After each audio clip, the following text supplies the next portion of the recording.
Hello everyone, আজকে আমি চলে এসেছি চিকেনের একটা মজাদার ভুনা রেসিপি নিয়ে। যারা বলেন আলু দিয়ে চিকেন ভুনা করা যায় না, ভিডিওটি তাদের জন্যই। ভিডিওটি না টেনে সম্পূর্ণ দেখার জন্য অনুরোধ করছি। এখানে একটা মুরগির হাফ অংশ নিলাম, পুরো একটা মুরগি এখানে রান্না করিনি। এখানে মরিচের গুঁড়া, ধনিয়ার গুঁড়া, লবণ আর হলুদের গুঁড়া দিয়ে খুব ভালো মতো ম্যারিনেট করে নেব।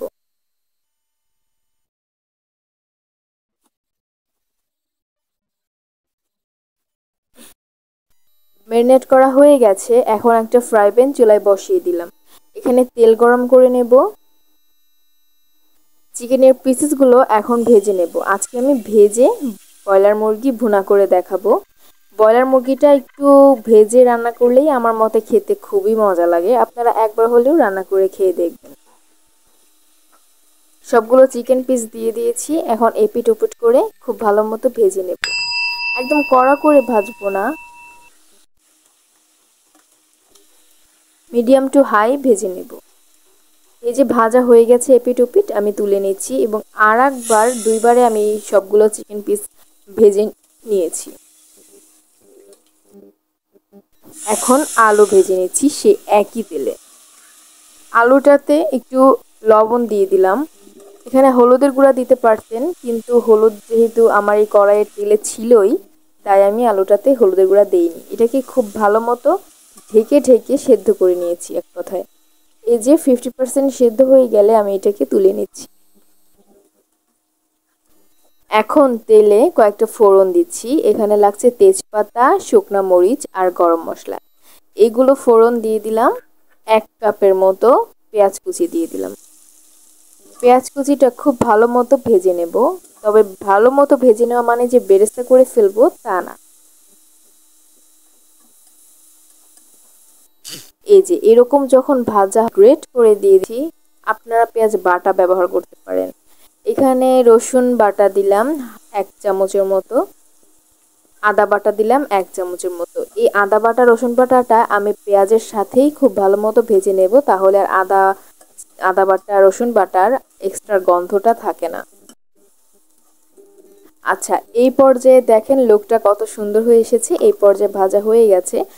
এখন এখানে শুকনা মরিচ আর জিরা একসাথে বেটে রেখেছিলাম, সেটা দিয়ে দিলাম। সেটা দিয়ে আবার কিছুক্ষণ নাড়াচাড়া করব। এই পর্যায়ে বাটা বাটা ঘষার যে পানিটা, পাটা ধুয়ে রাখা পানিটা, সেটা আমি দিয়ে দিলাম। এটা দিয়ে খুব ভালো মতো মিক্স করে নেব। এখন গুঁড়া মশলাগুলো অ্যাড করব। দিয়ে দিচ্ছি লবণ। লবণটা সাবধানে দেবেন, কারণ চিকেন এবং আলুতে কিন্তু লবণটা দেওয়াই আছে। ধনিয়ার গুঁড়া, হলুদের গুঁড়া আর মরিচের গুঁড়া দিয়ে দিলাম। এখানে দিয়ে দিচ্ছি হাফ চামচের মতো জিরা গুঁড়া। জিরা গুঁড়াটা চাইলে স্কিপ করতে পারতেন, কারণ জিরা বাটা যেহেতু দিয়েছি, আমি স্বাদের জন্য জিরাটা গুঁড়া করে দিয়ে দিয়েছি। আচ্ছা, এই পর্যায়ে দেখেন কত সুন্দর একটা কালার হয়ে এসেছে এবং খুব সুন্দর একটা গন্ধ বেরিয়ে আসবে। তখন আলু ভাজাগুলো দিয়ে দিবেন।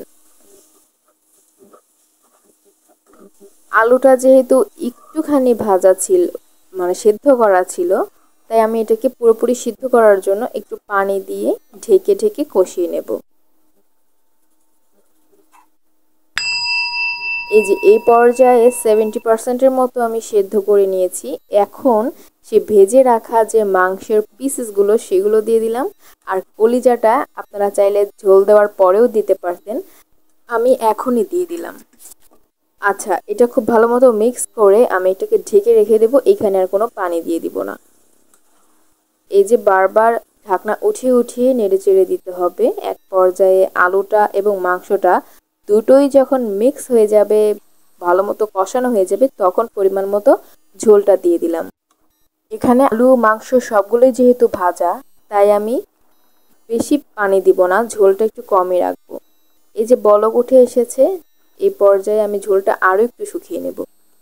এই যে এই পর্যায়ে হয়ে এসেছে। ঠান্ডা হলে ঝোলটা যেহেতু কমে যায়, সুতরাং এই পর্যায়ে আমার এই মাংসটা একদমই রেডি।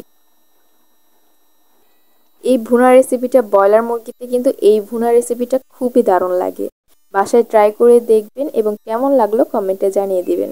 চ্যানেলটিকে অবশ্যই সাবস্ক্রাইব করে দিবেন। আল্লাহ হাফেজ, আসসালামু আলাইকুম।